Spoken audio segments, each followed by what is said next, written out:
What's up guys, NepentheZ here and welcome to episode number 32 of the Ultimate Team. We start this episode by going into the store and claiming our season ticket pack. Something that you guys are a bit mixed on as to whether I should open them or not, but like I said before, they don't actually stack. So every time I lose one, every time I don't open one, I lose the pack, and it's only 7,500 coins for a gold pack, so it's not like it's a huge difference in my season, especially with my pack luck. And look at this pack. I mean, we get the large morale card. They're always very nice, and we get a couple of coaches that are going to be very good. I'm going to try and sell some of the crap on. The training card will sell for sure. The fitness card, sorry. The player training card, it's unlikely that it will sell, but we'll list it a few times because you never know when somebody just sees one and thinks, yeah, do you know what, I'll pick that up. And we'll list all these players for 350 start price, 450 bin. I expect them all to sell because they're all rated 77, and that goalkeeper I think was rated 76. But I expect them all to sell anyway just because they're super cheap. And yeah, hopefully we make a few coinage back off of that pack. As you can see in the top right hand corner, guys, we have got 36,000 coins. When I reach 40,000 coins, I'm going to do another trading hour. So once I get to 40k from playing games, I'm going to do another trading hour. That shouldn't be too long. Maybe this episode, maybe the end of this episode, maybe the end of the next. And in that trading hour, we'll look to turn 40,000 coins into anywhere around 60 to 80,000 coins. But we do just a little bit of club maintenance here, guys, just before we go into the next game. We're just looking at the players with a lack of contract and looking at the fitness and stuff, and want to make sure that we've got the best team possible out there. And what we're going to go into is we're going to go into another Division 1 game. Now, we haven't had the best of starts in Division 1. That is FIFA sometimes for you, though. We have lost 2 games and won 1 game.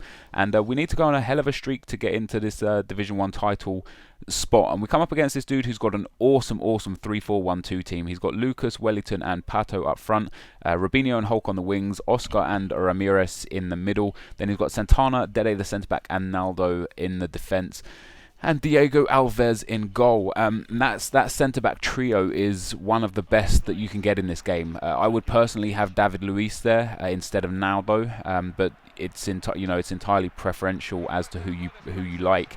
And at the start of the game, guys, this game was super laggy, by the way. It's not your buffering that's happening. This is how bad this game was the whole time. But 13 minutes in, Emenike there bags a goal for me. And I pretty much played out till half-time, just trying to keep the possession, but it's so hard. Like, you look at the pass accuracy for both of us, 68% for me and 66% for him, simply because it was actually just really easy to read each other simply because of the lag. You can see where the pass was going. You can make the changes in your directional running changes really easy. But just after half time, he opens up my defense here and Hulk runs in. I thought I should have got the tackle in there. I thought perhaps David Luiz maybe could come across Hulk there as well, but that didn't happen, and Hulk slaps it into the bottom left hand corner to make it 1-1. But off this corner, guys, the corner is whipped in, it comes out, it drops to David Luiz here, and he shows some great strength and right foot half volley into the back of the net. Just a couple of minutes after it was 1-1, it became 2-1, and very shortly after that, again, we get the ball in the defensive area. Hulk picks the ball up here. You see Emenike make that run. Hulk spots that run as well. And like I say, the lag actually makes things like this easier to spot because you have a little bit more time, and it definitely makes a difference. Emenike doing some good work on the edge of the area and decides to take a shot. It does take a deflection, and it gets nestled into the bottom right hand corner. Fortunately, that was all the goals in this game because this was just a super hard game to play, and it actually took about 25 minutes to play the game because of how often it froze and how often it lagged. And I'm very surprised it didn't lag out. But we managed to pick up another 3 points, so we win 3-1 against the Romans, and that's now 6 points from 4 games. So we've got 6 games left, and we need to win 5 of those 6 games. So it's still really cutting it down to the wire, but we can do it. I'm positive we can do it. So there you see the 6 points. I definitely need another 6 points just to stay in the division anyway. I'm not sure what the prize is for staying in the division. If it's a pretty decent prize, that would be awesome. And we go back into another D1 game here, but we've got to give Dede the centre-back a contract because he has run out, and also the manager has run out of contracts. So we'll be giving both of those a contract, and there's a few other players who are just on 1 or 2 contracts, and so I may as well give those a try too. But I want to get back into using this 4-2-2 Bundesliga team with Podolski, because I do want to I want to be able to use it. Hopefully it's a good team, hopefully it's an interesting team to use. And we come up against this guy. Now, he's got another Brazilian team, an awesome team again, but I say Brazilian, he's got Muriel up front with Pato, Hulk in the centre forward position, quite weird. He's got Felipe Melo and Ramirez in the middle. Then he's got Santana, Dede the centre back, and David Luiz in the centre back positions.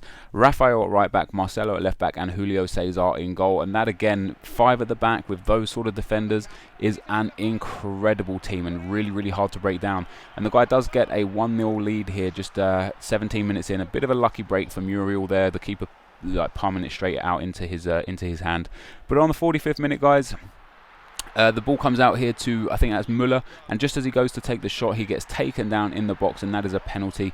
And Lucas Podolski will step up, and the reason why I choose Podolski to take my penalties is because I'm an Arsenal fan, and obviously he plays for Arsenal, and I rattle that one straight down the middle and get the game to 1-1 just before half time. Now, just into the second half, the game freezes and disconnects. It wasn't me that disconnected, fortunately. It was the opponent that I was playing against that disconnected, which means the game just doesn't count. I mean, I get some coins for it and I lose contracts and fitness for it, but the draw doesn't get put onto my record, the game doesn't get put onto my record. It's as if the game never happened. It's a really frustrating thing. It was quite an even match, as you can see by the match stats there. It was a very even match, and whether I went on to win it or not would have been, debatable, but I could have seen myself going on to win that and perhaps picking up the 3 points, but unfortunately that wasn't the case. So after that, guys, after those 2 really, really tough games, I thought I need a break from Division 1, and I'm going to move myself into the League Cup, or the Gold Cup, sorry. And unfortunately, the Best of the Best Cup has finished now. So that game that I played in the Best of the Best Cup, it was a waste of time because I've not managed to go on to win that cup because I left it too late. And we come up against this guy in the last 16. And I love coming up against people like this. He's obviously very new to Ultimate Team. He's obviously only been playing this for, with that sort of team, I'd say maybe 10 games, maybe 15 games. He's got a couple of bronze players in there. He's got really, really bad chemistry. And only one thing was ever going to happen in this game. And I've still got the German team, and Svine here just breaks through, and there's no catching him. No chance in hell is he going to catch him. He does bring the keeper out and dummy me a bit, but just walk inside with the ball roll, step out of the keeper's position, and finesse that into the right-hand corner of the goal. And it was kind of inevitable that for the rest of the game this sort of stuff was going to happen. Piszczek here on the right hand side gets fouled in the box after a nice bit of skill. I actually thought it was a decent tackle. I couldn't believe the ref gave a foul for it, but upsets Lucas Podolski, and this is probably my best ever penalty. Like, this goes straight into that top left hand corner. Even if he dived that way, there was no way on earth he was going to save that. So in the 9th minute, number 9 scores a goal, and then just a few minutes later again, Müller does some great work down the left hand side, flicks it over the last defender there, takes a shot that deflects off of Svine there. It falls to Royce, who does a roulette and finishes it into the back of the net. And after that, guys, the guy I was playing had enough.